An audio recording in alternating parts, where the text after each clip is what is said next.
जय हिंद दोस्तों, आपका स्वागत है हमारे YouTube channel Shreya Gupta education पर।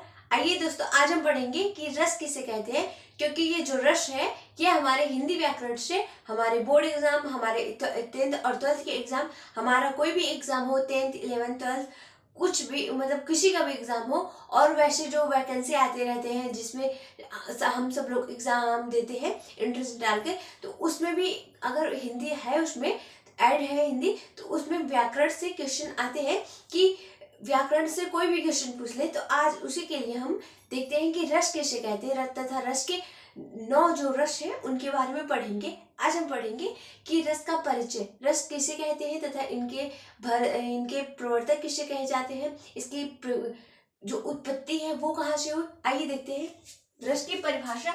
रस की परिभाषा क्या है, आज अभी हम देखते हैं कि रस की परिभाषा क्या है, हम इसको किस प्रकार से जानते हैं। काव्य को पढ़ने या नाटक देखने से हृदय में जो विशेष प्रकार के आनंद की अनुभूति होती है उसे रस कहते हैं। नाटक को देखने, कोई भी नाटक हो रहा है, किसी भी नाटक को देखने या किसी भी काव्य को पढ़ने में, कोई काव्य है जिसको पढ़ने में या कोई गीत हो रहा है जिसको सुनने में, कुछ ऐसे दृश्य हैं जिनको देखने में हमारे हृदय में एक विशेष, एक अलग से आनंद की अनुभूति, हमें खुशी मिलती है, हमें अच्छा लगता है। जो आनंद की अनुभूति हमें लगता है कि हाँ हमें खुशी मिल रही है, अच्छा लग रहा है, तो उस आनंद की अनुभूति, जो अनुभूति होती है, हमें अच्छी फीलिंग होती है, उसी को ही रस कहते हैं। वही रस है, क्योंकि परिभाषा काव्य को पढ़ने या नाटक देखने से हृदय में जो विशेष प्रकार के आनंद की अनुभूति होती है उसे रस कहते हैं। जो एक अलग से विशेष प्रकार की अनुभूति होती है, हमें अच्छा लगता है, फीलिंग हमारी अच्छी होती है कि हमें उस सॉन्ग है, कोई गाना है, उसको सुनने में हमें अच्छा लगता है, तो उसको सुन के हमें जो आनंद, हमें खुशी मिलती है, अच्छा लगता है, तो वो जो अनुभूति हम करते हैं उसे ही रस कहते हैं। रस शास्त्र के प्रवर्तक किसे कहे जाते हैं, आइए देखते हैं। जो रस शास्त्र है, यह रस शास्त्र को ही रस संप्रदाय भी कहते हैं। रस शास्त्र या रस संप्रदाय, इसको रस शास्त्र या रस संप्रदाय के नाम से भी जाना जाता है। इनके प्रवर्तक जो है, रस संप्रदाय के प्रवर्तक, जो प्रवर्तक है भरत मुनि जी को माना जाता है। जो भरत मुनि जी हैं ये रस शास्त्र के प्रवर्तक कहे जाते हैं। देखते हैं जो रस संप्रदाय दूसरा है हमारा। हम अभी रस का परिचय पढ़ रहे हैं, रस के बारे में पढ़ रहे हैं। हम रस के जो 9 रस हैं उनको हम पढ़ेंगे। देखते हैं कि रस शास्त्र की उत्पत्ति, जो रस शास्त्र हम पढ़ रहे हैं, इनके जिसके प्रवर्तक भरत मुनि जी हैं, इनकी उत्पत्ति कहाँ से हुई। आइए देखते हैं। रस शास्त्र की उत्पत्ति भरत मुनि, जो भरत मुनि है, जो इसके प्रवर्तक हैं, इनकी ही पुस्तक जिसका नाम है नाट्यशास्त्र,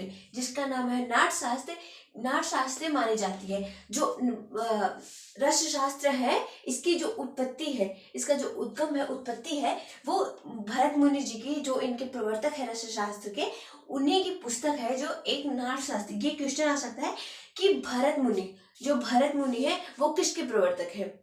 ऑब्जेक्टिव में क्वेश्चन आएगा कि जो भरत मुनि है वो किसके प्रवर्तक है, तो वो है रस शास्त्र के प्रवर्तक, रस शास्त्र या रस संप्रदाय। और आएगा कि भरत मुनि है उनकी पुस्तक का क्या नाम है, या ऐसे भी क्वेश्चन आएगा कि जो भरत मुनि की पुस्तक है उससे किस चीज की उत्पत्ति हुई। तो किस चीज की उत्पत्ति हुई, तो रस शास्त्र की उत्पत्ति हुई। भरत मुनि की कौन सी पुस्तक थी, तो नाट्यशास्त्र पुस्तक थी। पुस्तक का नाम है नाट्यशास्त्र। इनकी पुस्तक से मानी जाती है, इनकी जो पुस्तक है नाट्यशास्त्र, इससे मानी जाती है कि रस शास्त्र की उत्पत्ति हुई है। नाट्यशास्त्र से रस शास्त्र की उत्पत्ति हुई है। आपको समझ में आया होगा कि रस किसे कहते हैं तथा रस के प्रवर्तक किसे कहे जाते हैं, रस शास्त्र की उत्पत्ति कहाँ से हुई। देखिए फिर से एक बार पढ़ते हैं परिभाषा। रस की परिभाषा क्या है, रस काव्य को पढ़ने या नाटक देखने से हमारे हृदय में जो विशेष, जो अलग से एक विशेष प्रकार के आनंद, एक खुशी मिलती है, हमें आनंद की अनुभूति है, जो हम उसको उस खुशी को अनुभव करते हैं,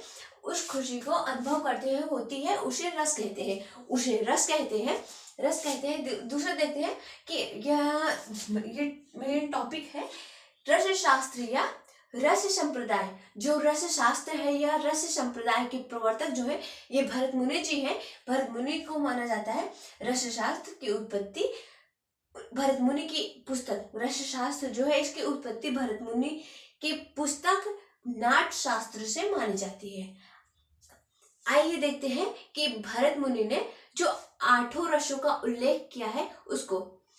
आइए दोस्तों देखते हैं कि जो भरत मुनि है इन्होंने अपनी पुस्तक नाट शास्त्र में 8 ही रसों का क्यों उल्लेख किया है और वो कौन सा रस है जिन्हें इन्होंने रस नहीं माना है। देखते हैं कि भरत मुनि ने अपनी पुस्तक, उनकी जो पुस्तक है नाट शास्त्र, उसमें इन्होंने रसों का 8 ही रसों का उल्लेख किया है। इन्होंने उसमें 8 ही रसों का उल्लेख किया है क्योंकि शांत रस, जो शांत रस है 9 रसों में से जो एक शांत रस है उसे इन्होंने रस नहीं माना है। जो 9 रसों में से शांत रस है, एक का नाम शांत रस है, उसे भरत मुनि ने रस नहीं माना है, बल्कि इन्होंने अपनी पुस्तक नाटशास्त्र में 8 ही रसों का उल्लेख किया है।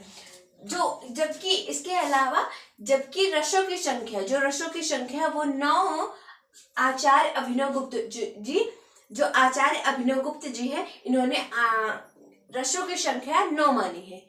इन्होंने माना है कि जब रसों की संख्या 9 होती है, जबकि रसों की संख्या 9 आचार्य अभिनवगुप्त जी ने माना है। उसके ये जो भरत मुनि है इन्होंने अपनी पुस्तक नाटशास्त्र में 8 ही रसों का उल्लेख किया है क्योंकि इन्होंने शांत रस को रस नहीं माना है। ये एग्जाम में क्वेश्चन आ सकता है कि जो भरत मुनि है वो उन्होंने अपनी पुस्तक नाटशास्त्र में कितने रसों का उल्लेख किया है तथा वो कौन सा रस है जिसे इन्होंने रस नहीं माना है, रस नहीं माना है। ये क्वेश्चन आ जाएगा। ऑप्शन में 4 रहेंगे तो शांत रस भी रहेगा जिसमें आपको सही टिक लगाना हो, जिसमें से सही टिक होगा शांत रस। जो शांत रस है वो सही होगा कि जो भरत मुनि जी है इन्होंने शांत रस को रस नहीं माना है। और जो 9 रस माने हैं वो आचार्य अभिनवगुप्त जी हैं, इन्होंने 9 रस माने हैं। आइए देखते हैं जो 9 रस हैं वो तथा उनके अस्थायी भाव क्या है। आइए दोस्तों देखते हैं कि जो 9 रस हैं उनके नाम तथा उनके अस्थायी भाव कौन है उसका नाम, और जो रस जिसे भरत मुनि ने रस में नहीं माना है उसका नाम क्या है। आइए देखते हैं जो 9 रस हैं उनके नाम।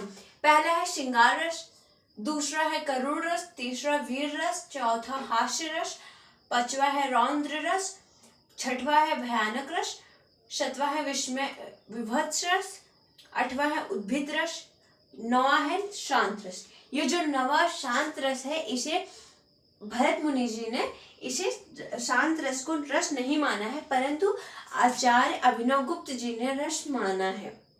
उन्होंने अपनी पुस्तक नाटशास्त्र में इसका उल्लेख नहीं किया है शांत रस का, क्योंकि उन्होंने शांत रस को रस माना ही नहीं है। इसका अस्थायी भाव देखते हैं कि क्या है। जो श्रृंगार है इसका है रति, करुण का है शोक, वीर रस का उत्साह, हास्य रस का हास, रौद्र रस का क्रोध, भयानक रस का भय, विभत्स रस का जुगुस्सा, घृणा, ग्लानि, उद्भिद रस का आश्चर्य या विस्मय, शांत रस का निर्वेद।